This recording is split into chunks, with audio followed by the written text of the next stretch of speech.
حضرت شیخ شمسالدین ترک پانی پتی علیہ الرحمہ اپنے شیخ حضرت صابر کلیری قدس سرہ العزیز کی خانقاہ میں 15 سال تک ریاضت و مجاہدہ نفس میں مصروف رہے۔ عبادات و اعمال و اشغال کے ساتھ ساتھ شیخ کی خدمت میں ایسے امور کی ذمہ داری اپنے سر لے کر اسے خوش دلی سے پابندی کے ساتھ ادا کیا کہ ریاضت و مجاہدہ کا وہ حصہ بن گیا جن کی ادائیگی نفس پر بوجھ ہو۔ انہوں نے ایسے کام اپنے اوپر مقرر کر لیے جیسے کہ جھاڑو لگانا، جنگل سے لکڑیاں کاٹنا، پھر بیت الخلا کی صفائی کرنا وغیرہ۔ یہ وہ سارے کام ہیں جو انسان اپنے آپ کو کرنے میں یہ وہ سارے کام ہیں جن کو کرنے میں عموماً لوگوں کی انا کو ٹھیس پہنچتی ہے، مگر حضرت حافظ شمس الدین ترک پانی پتی علیہ الرحمہ نے ان سارے کام کو اپنے سر پر لاگو کیا اور ان سارے کاموں کو اپنے اوپر مقرر کر لیا تھا۔ ریاضت و مجاہدہ کا عالم یہ تھا کہ خزینۃ الاصفیاء، سگر الاقطاب، مرأۃ الاسرار وغیرہ کی روایت کے مطابق حضرت شیخ شمس الدین ترک پانی پتی علیہ الرحمہ 15 سال اپنے شیخ حضرت علاء الدین علی احمد صابر کلیری علیہ الرحمہ کی خانقاہ میں وضو و غسل کا پانی لانے اور کھانا پکانے اور لکڑیاں لانے کی خدمت پر مامور رہے۔ شیخ نے سلوک و معرفت کے منازل طے کرانے کے بعد آپ کو خرقہ خلافت عطا فرمایا اور پانی پت کی ولایت و قطبیت سپرد کی۔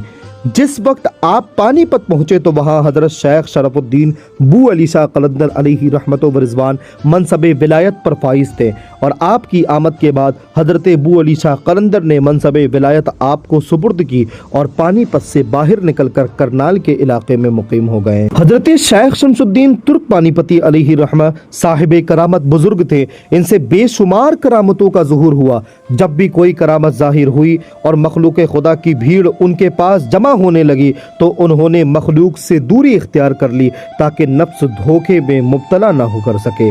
چنانچہ جس زمانے میں حضرت شیخ شمس الدین ترک پانی پتی علیہ رحمہ دلی میں سلطان غیاث الدین بلبن کی فوج میں ملازمت کر رہے تھے، باوجود اس کے کہ آپ ولایت کے درجے پر فائز تھے، اخفاء احوال کا اس قدر اہتمام فرماتے ہیں کہ لشکر میں ہتھیار بند سپاہی کی حیثیت سے رہتے، لیکن راتوں کو تنہائی میں عبادت الہی، ذکر و فکر اور تلاوت قرآن میں مصروف رہا کرتے تھے۔ صاحب خزینۃ الاصفیاء یہ لکھتے ہیں کہ انہی دنوں بادشاہ غیاث الدین بلبن نے ہندوستان کے ایک قلعے پر لشکر کشی کی۔ خواجہ شمس الدین ترک پانی پتی بھی اس لشکر میں شریک تھے۔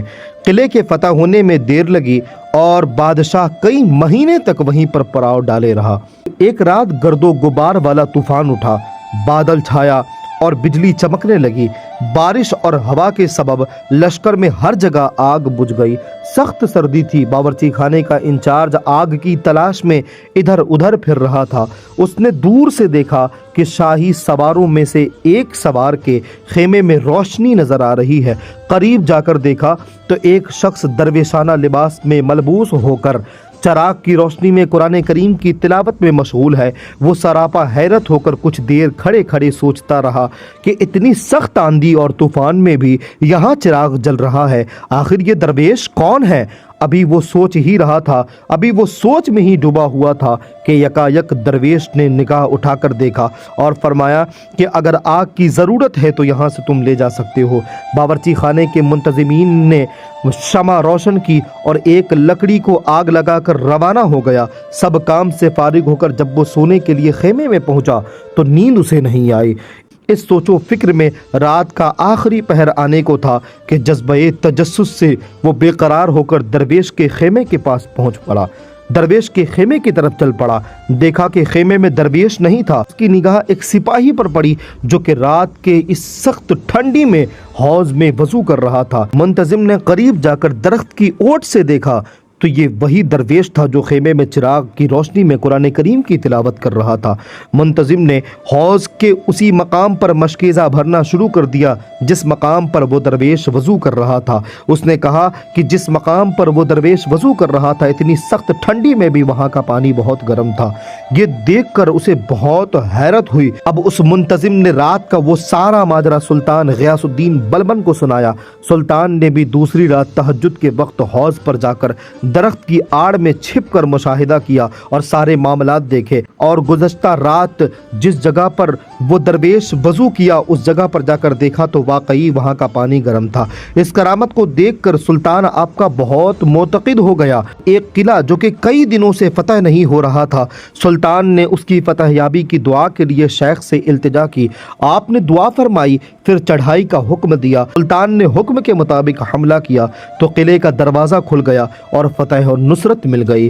جب آپ کی بزرگی اور کرامات کا چرچا عام ہونے لگا تو سلطان کی فوج کو چھوڑ کر پھر سارا ساز و سامان فقراء میں تقسیم کر کے وہاں سے وہ روانہ ہو گئے۔ عارف باللہ شیخ شمس الدین ترک پانی پتی علیہ رحمت و رضوان کو بھی اللہ تبارک و تعالی نے نور معرفت سے نوازا تھا۔ جب آپ کے شیخ حضرت شیخ صابر کلیری علیہ رحمت و رضوان کو یہ معلوم ہوا کہ پانی پت میں شیخ شرف الدین بو علی شاہ قلندر پر اب جذب کا عالم غالب ہو گیا ہے اور ان کے ارشاد و تبلیغ کی ذمہ داری اب تکمیل کو پہنچنا چاہتی ہے، تو پانی پت کی ولایت حضرت شیخ شمس الدین کے حوالے کرنے کا ارادہ فرمایا اور حکم فرمایا کہ اب وہ وقت آ گیا ہے کہ تم مخلوق خدا کے دلوں کو اپنے نور معرفت سے روشن کرو۔ پانی پت کی ولایت تمہیں سپرد کی جاتی ہے، وہاں جا کر ارشاد و تبلیغ دین میں مشغول ہو جاؤ۔ حضرت شیخ شمس الدین ترک پانی پتی علیہ رحمت و رضوان کو نور معرفت سے معلوم ہو گیا کہ پانی پت کے صاحب ولایت ابھی شیخ شرف الدین بو علی شاہ قلندر ہیں، شیخ مجھے وہاں جانے کا حکم کیوں دے رہے ہیں؟ لہٰذا آپ نے شیخ سے یہ باادب ہو کر عرض کیا کہ شیخ کہ اس جگہ تو شیخ شرف الدین بو علی شاہ قلندر موجود ہیں، ان کے ہوتے ہوئے وہاں میرے رہنے کی کیا صورت ہوگی؟ تو سرکار صابر پاک علیہ رحمہ نے فرمایا کہ ان کی ولایت کی مدت اب آخری مرحلے میں ہے، کیونکہ ان کے اوپر اب جذب کا غلبہ ہو چکا ہے اور اس حالت میں ارشاد و تربیت کا فریضہ انجام دینا ممکن نہیں۔ جب تم وہاں پہنچو گے تو وہ شہر سے باہر چلے جائیں گے، اور ایسا ہی ہوا۔ صاحب معارج الولایت اور صاحب مرۃ الاسرار وغیرہ کی روایت کے مطابق ادھر شیخ شمس الدین ترک پانی پتی علیہ رحمہ پانی پت کے قریب پہنچے اور ادھر شیخ بو علی شاہ قلندر کو نور معرفت سے آپ کی آمد کا علم ہو گیا۔